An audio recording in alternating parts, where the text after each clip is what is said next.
วัสดีขอมึงอ่ะพอถือสกูแองโกลา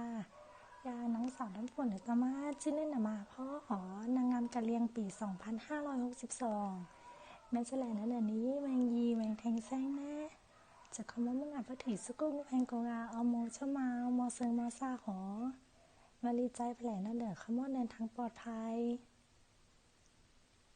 สวัสดีค่ะดิฉันนางสาวน้ำฝนอุตมะชื่อเล่นน้องน้ำฝนค่ะเป็นตัวแทนนางงามกะเหรี่ยงโลกปี